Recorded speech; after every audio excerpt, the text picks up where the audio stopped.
गुरु द्रोणाचार्य पांडवों और कौरवों के गुरु थे। उन्हें धनुर्विद्या का ज्ञान देते थे। एक दिन एकलव्य, जो कि एक गरीब और शूद्र परिवार से थे, गुरु द्रोणाचार्य के पास गए और बोले कि गुरुदेव, मुझे भी धनुर्विद्या का ज्ञान प्राप्त करना है। आपसे अनुरोध है कि मुझे भी आपका शिष्य बनाकर धनुर्विद्या का ज्ञान प्रदान कीजिए।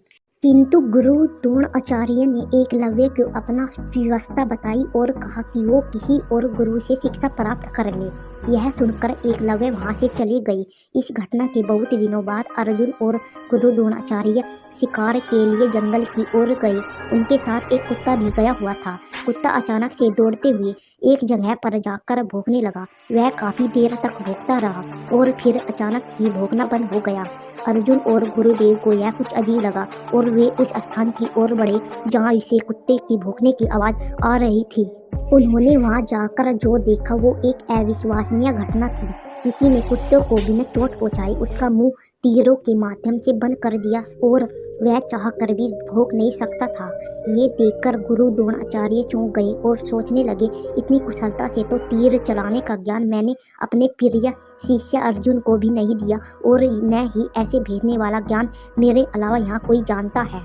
तो फिर ये अविश्वसनीय घटना घटी तो कैसे? तभी सामने से एकलव्य अपने हाथ में तीर कमान पकड़े आ रहा था। यह देखकर गुरु द्रोणाचार्य और भी चौंक गए। द्रोणाचार्य ने एकलव्य से पूछा, बेटे, तुमने ये सब कैसे कर दिखाया?